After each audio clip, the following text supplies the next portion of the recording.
In moonlit meadows and forest edges, there lurks a patient puppeteer. While most predators settle for catching and eating their dinner, a sort of earn it and burn it approach, the East Asian orb-weaver seems oddly interested in what its victims do after they're caught, treating them sort of like seed money for an investment. Somewhere between a mustache-twirling villain and a shrewd businessman, this advanced arachnid shows that it pays to work smarter rather than harder to survive here in life, death, and taxonomy.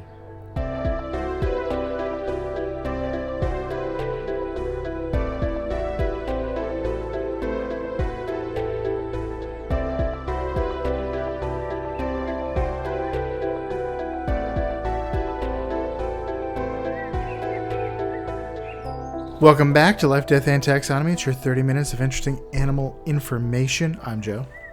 And I'm Carlos. Thank you to Cassie for the creation of our theme song. To hear more of Cassie's music, please search Cassie Michelle on YouTube or Spotify. And a very special thank you to our patrons. Thank you so much for your support. It's greatly appreciated. Thanks for helping us keep the lights on. If you'd like to donate, just visit patreon.com/ldtaxonomy or click on donate on our website at ldtaxonomy.com. And today we're talking about a sophisticated chemist, but more on that later. Yeah, this one is the result of just now my news feed on Google. Well, not now, but for a while, my newsfeed on Google occasionally just gives me cool National Geographic articles that I can't read because I don't have a subscription, but it at least has a title that makes me interested, and then I read it somewhere else. And this was it. It's like, oh, interesting. Interesting. But, yeah, what are we talking about? We're talking about the East Asian orb-weaver. A weaver of orbs. That would be nuts. Yeah, it doesn't really... Would you consider an orb two-dimensional? No. I would think even. 3. Yeah. At least 3.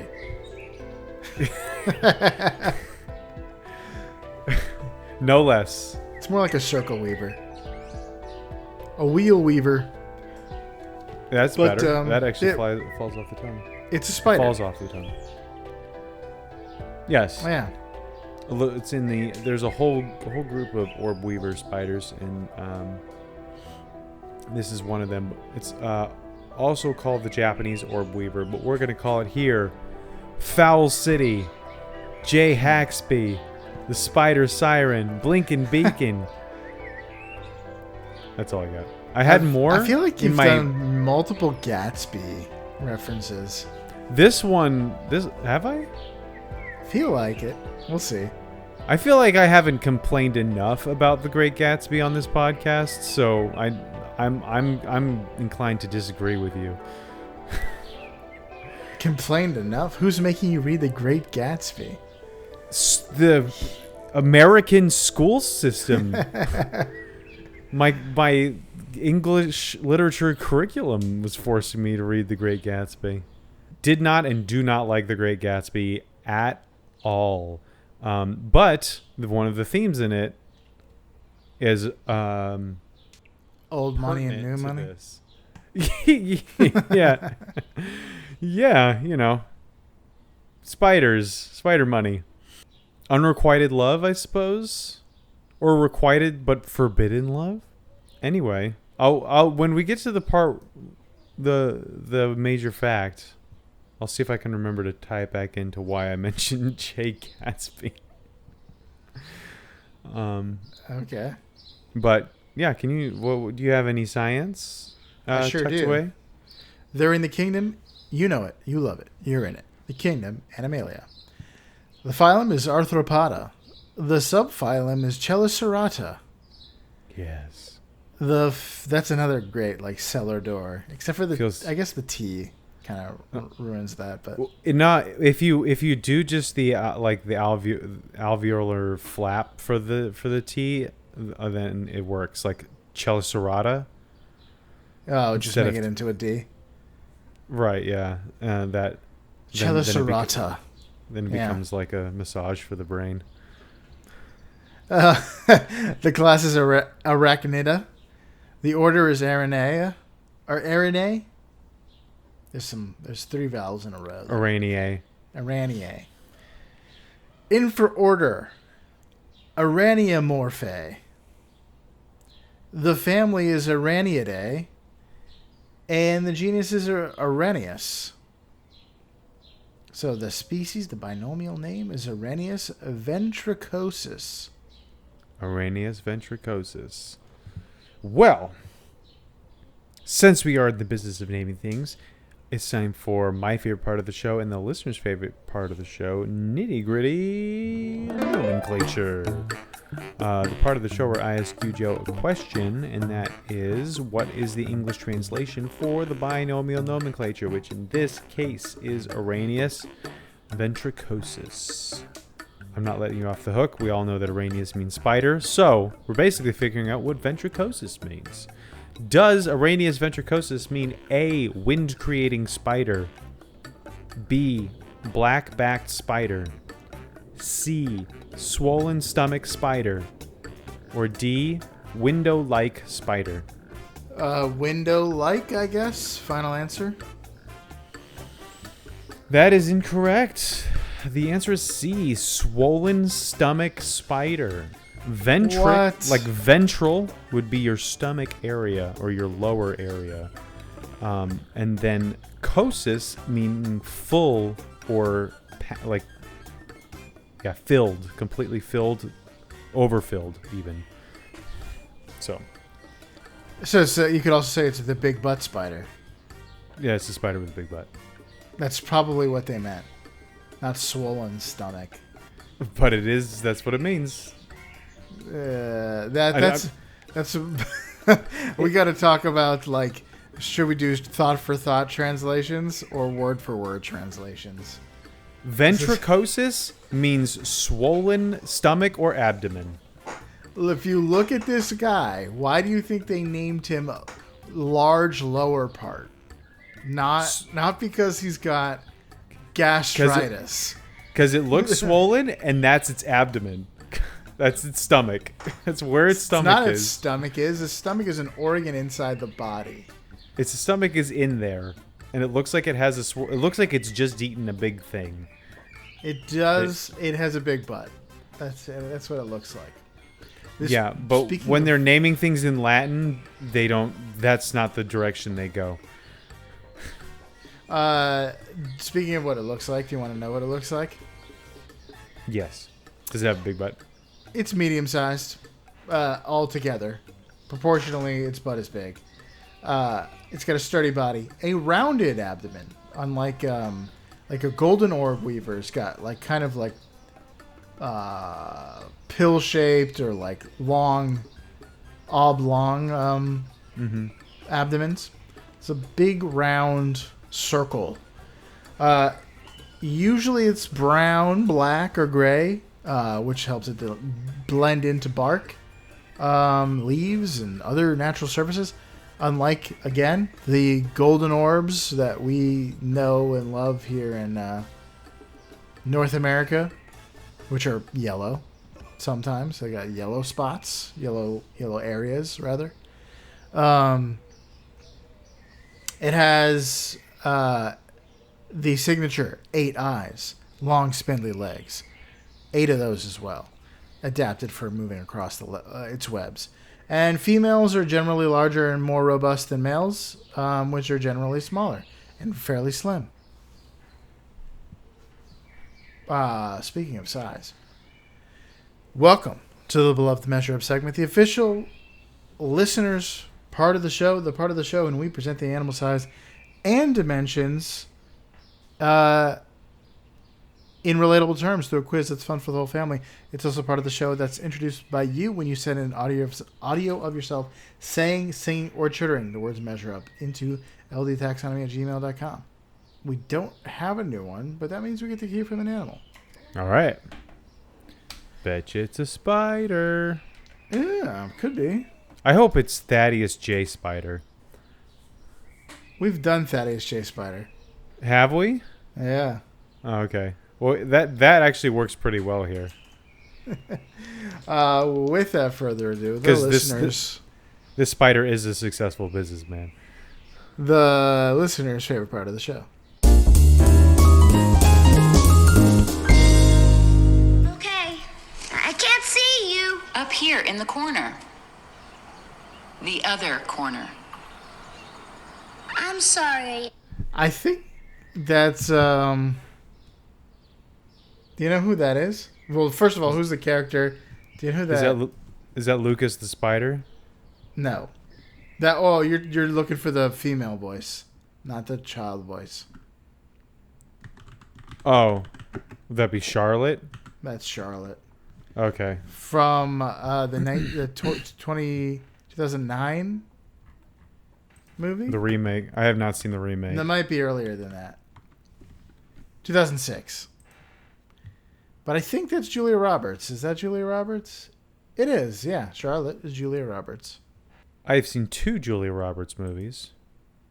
Hook Really? and Ocean's 11. Or Ocean's 12, No. or whichever one she's in. Wow. You never saw Pretty Woman on TBS. Have not, no. Wow. I was a TBS kid, so I got to see all of the best movies edited for television. To me, Pretty Woman and Little Women is the same thing. As far as I know. The only sameness is the name Women in the title. And it's not even the first one says woman, the second one says women. Yeah, so there's really no. When you said Pretty overlap Woman, there. I was like, isn't Winona Ryder in that? And like, nope, that's Little Women. The only other, I guess, similarity is the main character is a woman. Got it. I will lump that in with the Princess Diaries, Mad Max Fury Road. Anyway, Yeah, but that's Charlotte. Charlotte is a famous orb weaving spider.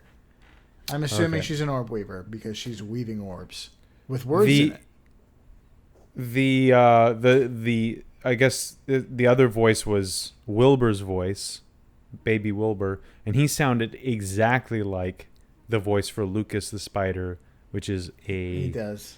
Netflix show about a little like jumping spider Yeah. that I've seen a lot of. So Yeah. Just children sound like that. it's just all children sound the same. So I don't know what How big are the females? They're about 10 to 20 millimeters, or 0.4 to 0.8 inches in body length, and they're usually larger. Taipei 101 is the tallest building in Taipei, Taiwan. It was completed in 2004, making it the world's largest building until it was surpassed by the Burj Khalifa in 2010. True or false? 35,405 spiders go into the height of Taipei 101. 35,000 is 2,916 feet. About. That sounds high. Wait, hold on. Let's do 35,000 times 0.8 because that's what we have to work with. And then we'll divide it by 12 to get the feet. That's 2,300 feet. That's a big difference. That sounds about right. I think the Burj Khalifa is like close to 3,000 feet tall. So Yeah, let's say that this I is think what your correct. first guess was higher than the Burj Khalifa.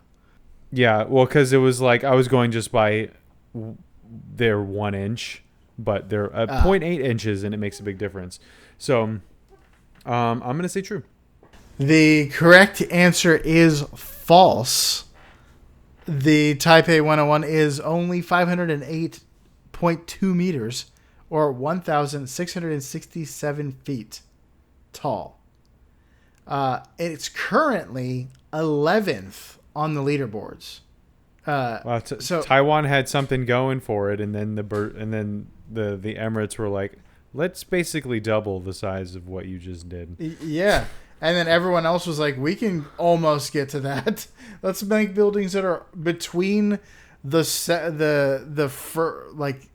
Taipei 101 and the Burj Khalifa. Let's make 9 of them, including World Trade Center is taller than Taipei 101. Yeah, goodness. The only American building in the top 10. I thought the Sears Tower would have been in the top 10. For a while, it was like one of the tallest buildings in the world. Yeah, like in 1910 times, right? In Sleepless in Seattle times. But I guess like the Burj Khalifa really blew the lid off tall buildings. Although it's a huge problem. Like it's like they have like sewage backup problems because it's so. You know the issue with like you can't get water up. You can't suck water up, but you could like be, the vacuum of space, and water won't go up a straw after a certain height. There's issues, and like the mystery of trees. How does it get water all the way up there? There's a problem with getting liquids up. Anyway, the Burj Khalifa is porters with buckets. Yeah, when you've got that oil money, you can do anything, including make a really really tall building. A literal bucket brigade of just a bunch of people handing buckets to each other all the way up to the top. But I mean, what else is Tom Cruise going to scale? Nothing. Nothing. That's the correct answer. Who would ever want to scale the second tallest building? I know. That would be weak sauce. I think I'm using that term correctly. Let's talk about the size of the males. They're a little bit smaller. 5 to 10 millimeters or 0.2 to 0.4 inches in body length. The orb-weaver is eaten by birds like the brown-eared bulbul, the Japanese white-eye, and the Eurasian wren. True or false? A Eurasian wren would need to eat 17 spiders to eat its wingspan in orb weavers. Excuse me? I didn't know their weight, so I had to go with this. How many spiders go into the... It's such an odd thing to... Yeah.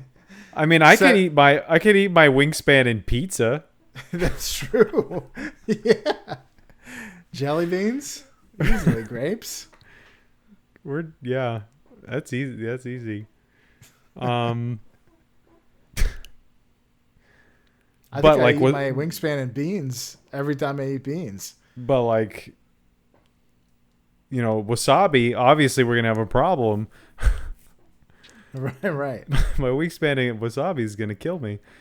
Or something, is there something incredibly dense it would be hard to eat your wingspan in? I guess like sourdough loaves. It would be tough to eat your wingspan in sourdough loaves in one sitting. Yeah, that would be a lot of... If it was just loaves end to end and not like ripped up, stretched from... Even like slices. It would be a lot of bread. You could do it, but it would be a lot of bread if it was slices. I haven't had sourdough bread in forever. You're making me hungry. Let's talk about spiders instead. 17 spiders. Wingspan of a Eurasian wren. You said it was half an inch? Yeah, 0.4. Okay, 0.4 times 17 is 6.8 inches. That makes sense for a smallish bird. So I'm going to say true. Correct answer is true. That is the correct wingspan of a smallish bird. The Eurasian wren is about 7 inches. Yeah. I bet you Kylo Ren could eat his wingspan in pizza. He's got a really like... Remember that movie? He's got a really thick trunk. He's probably got a pretty long wingspan. He's probably got basketball basketball player arms. But then, I mean, he's got that. If his trunk is thick, that means that there's a lot of room. That's for pizza. true. More room for pizza. Yeah. That's the. That's the golden rule of wingspan pizza. It's the Fibonacci. The greater the pizza wingspan, the more space the pizza can fit in. The Fibonacci pizza sequence. They include that in Da Vinci just forgot to include that in his Vitruvian Man, the perfect all right. This little guy. That does sound like a weird fact to be like, did you know that a large pizza is if cut into slices, is the perfect, the ideal wingspan of a human man? Of the ideal human man. And the amount of pizza you can eat in a sitting is directly proportional to your wingspan.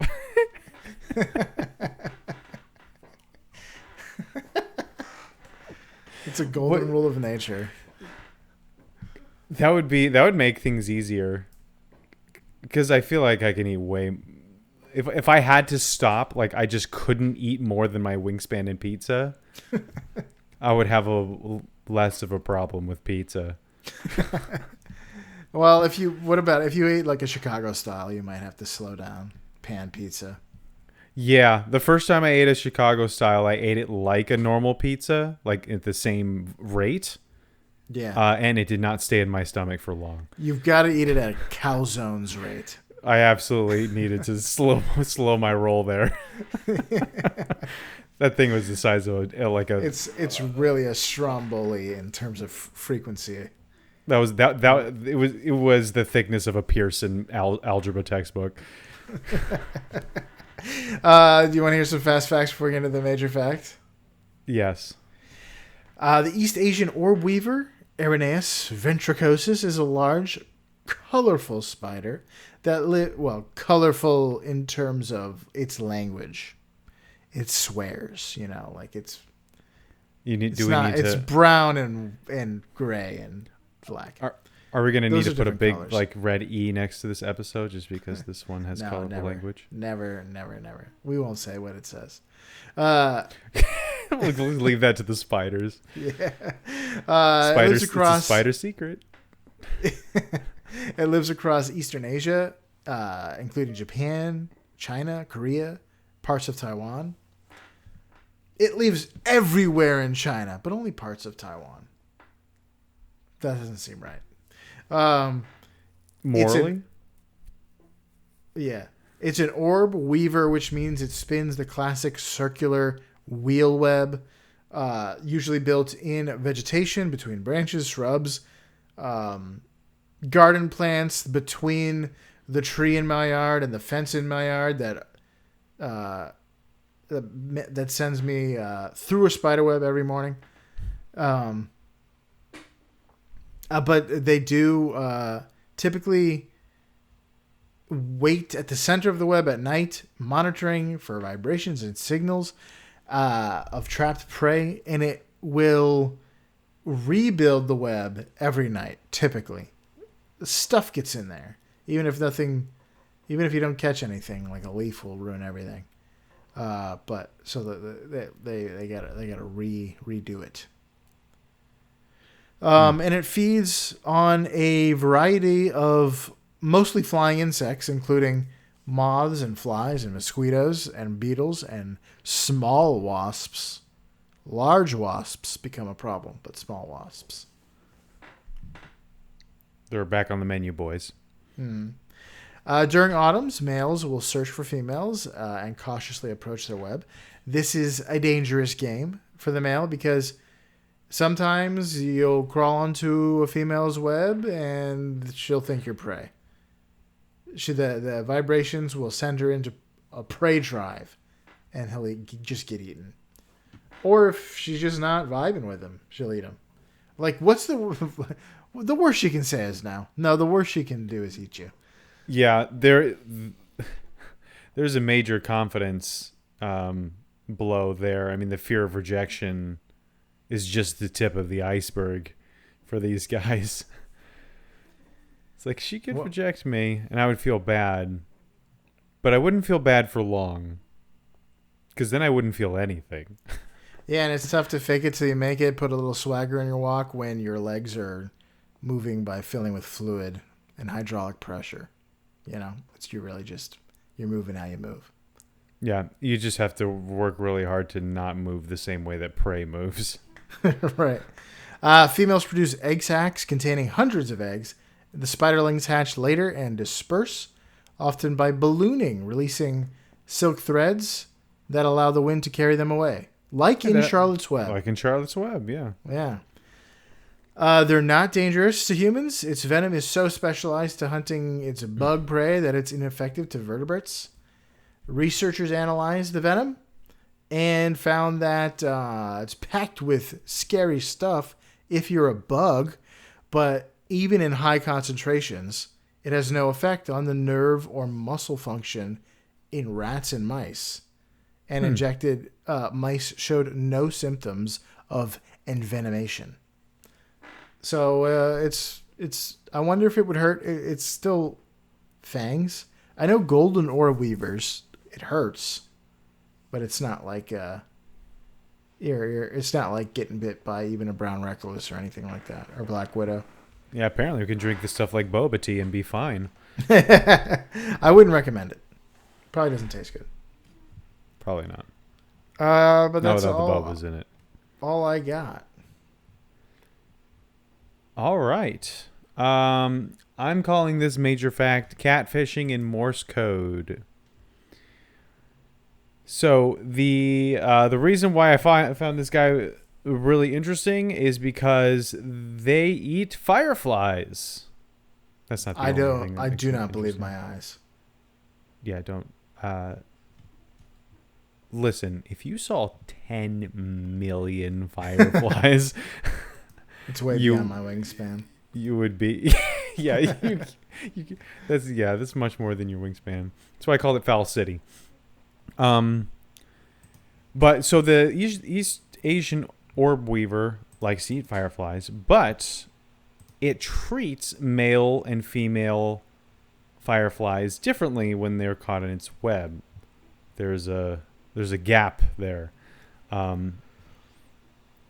The female fireflies are usually eaten immediately because there's not too much that the spider can do with the female. However, outside of eating it, when a male firefly is captured, the spider will keep it alive rather than eating it right away. And the reason why it does this is to set a trap for other fireflies. They're not exactly sure how it does this. I was trying to find the exact mechanism and then try and wrap my tiny brain around it, which we've tried to do in the past with complicated things. But no, they still just don't even know. The spider will bite the male firefly, and whether through some sort of chemical interaction will change its flashing behavior.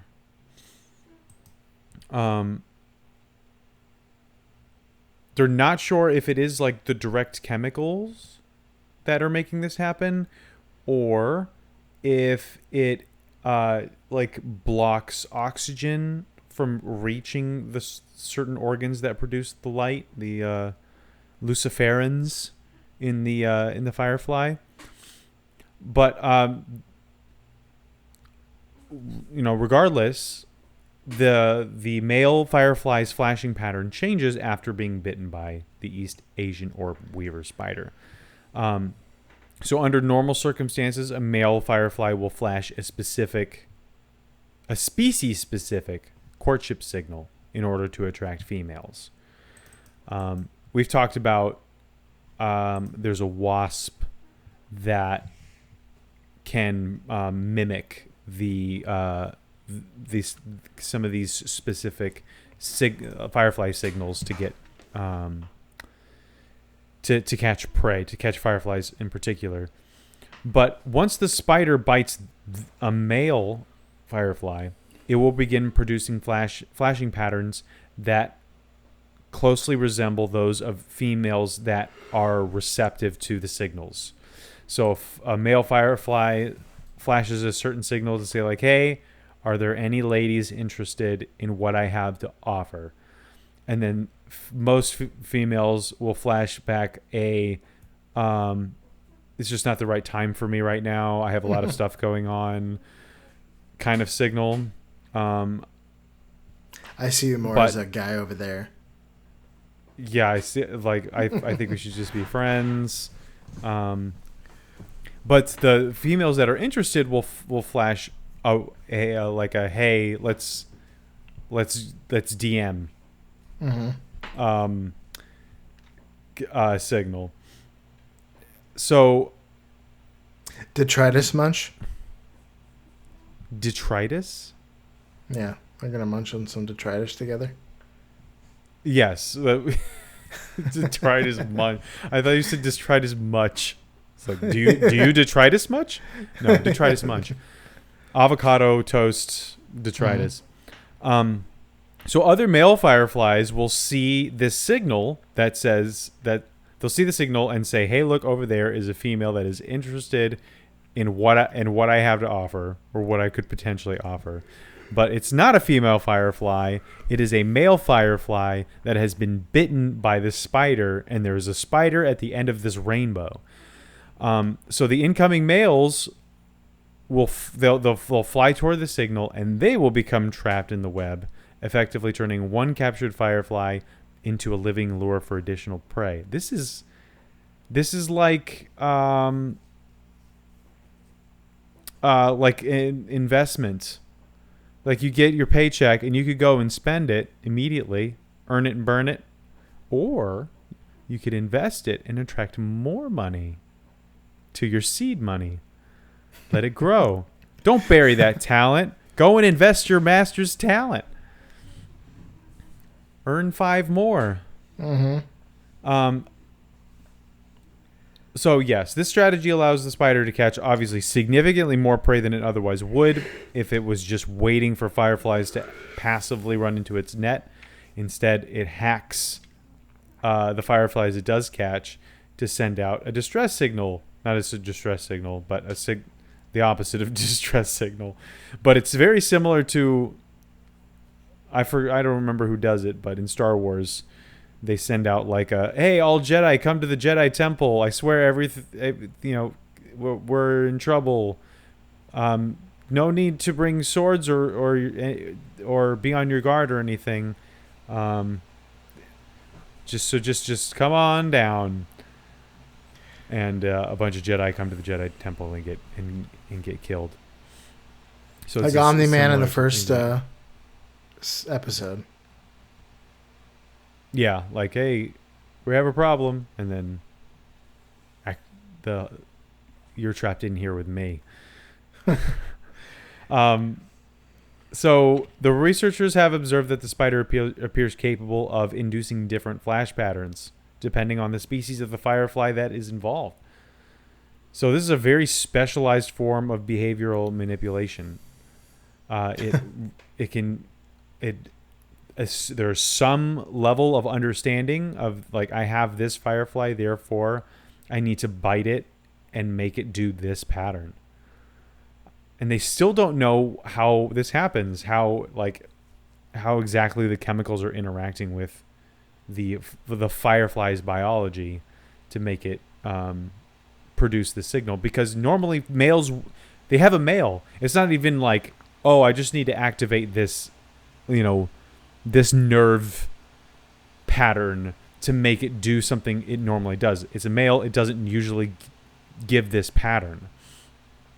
So I hesitate to say this because it's so advanced, but it would seem that the spider is making the signal.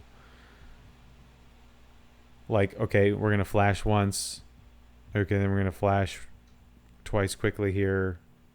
And then we're going to flash again. Like, That may not be what's Yeah. happening. They don't know that what is happening. But like the fact that it's not like there aren't 3 different patterns that the firefly has, and when the spider bite just like eliminates 2 of them, so it only gives 1. Like that would be very simple and straightforward. But instead, it's a pattern that that a male firefly never gives. Under normal circumstances, it would never do it in its lifetime. Right. They even did a thing where they obscured the firefly's lantern with ink, so they covered it with ink so it didn't flash, and the spider just ate them. Huh. Didn't even try it. Well, that's the other thing. Like the spider's not thinking, so it's like, Right. or it's not like making like complicated decisions. So like something overrides. It's just like, I'm hungry. I'm going to eat this. Like it'll do that to its own kind. Females will just eat a male. They're so ravenous that they're just like berserkers.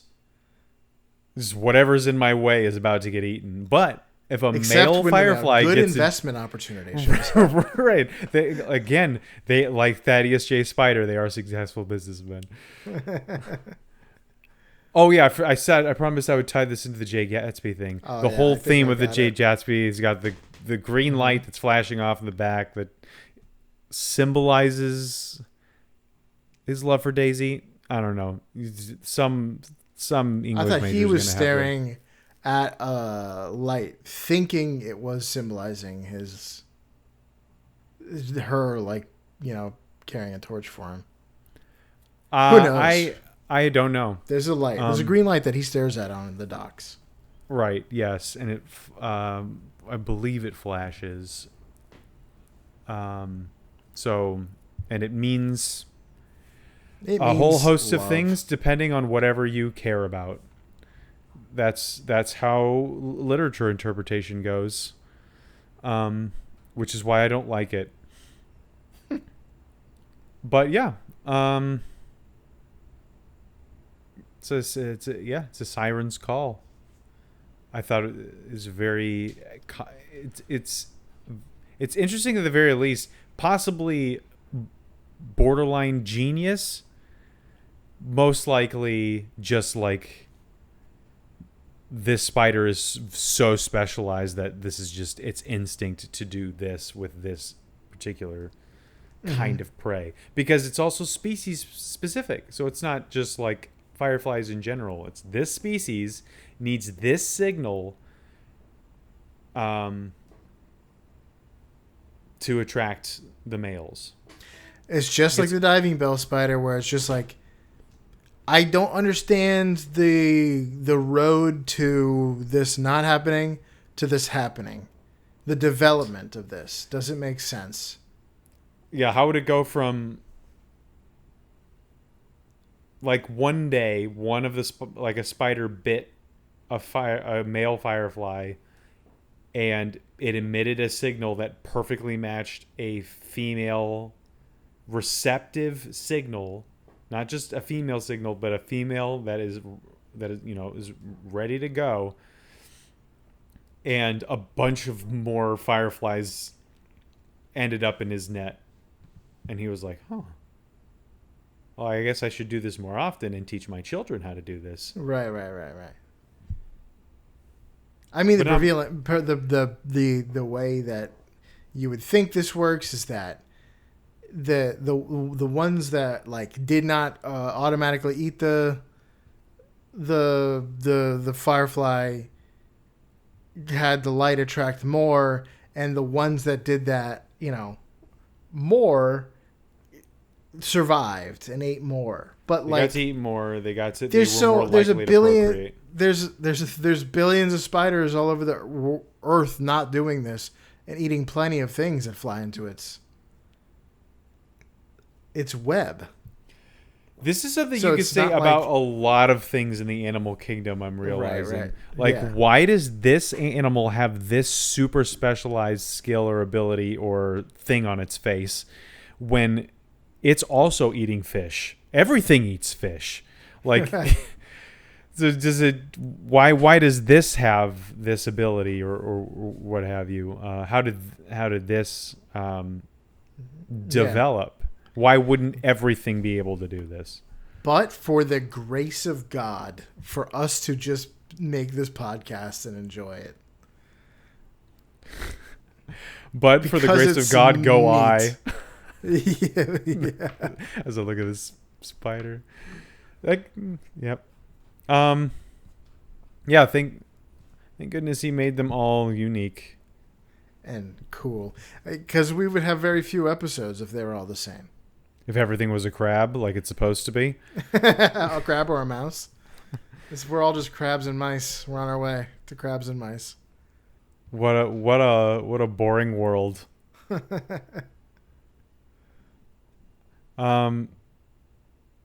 also I would watch that version of West Side Story. All right, do you got anything else? That's all I got. All right, that was the East Asian orb-weaver spider. For you out there in Podcastia, stay away from the light. Be skeptical. Oh wait, no, I wrote this for the firefly, not the orb-weaver. Well, it's still good. It's a good lesson to be skeptical of catfishing. Be skeptical of fishing. That's what I put, but this is for. Remember, if you suspect a phishing attempt, alert your IT department. Yeah. I don't know. Let's see. For you out there in Podcastia, practice delayed gratification. Invest your earnings wisely, and use chemistry to your advantage, like the East Asian orb-weaver spider here in Life, Death, and Taxonomy.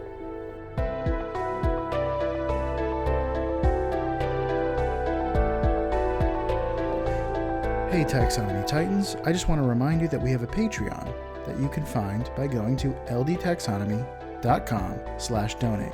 All of our episodes are uploaded there. Sign up for free to engage with us, leave episode suggestions, or chat with other animal enthusiasts. If you find it in your heart to donate, it will help us cover some costs and continue to make the show. Plus, we'll thank you every week. Most importantly, thank you all for listening.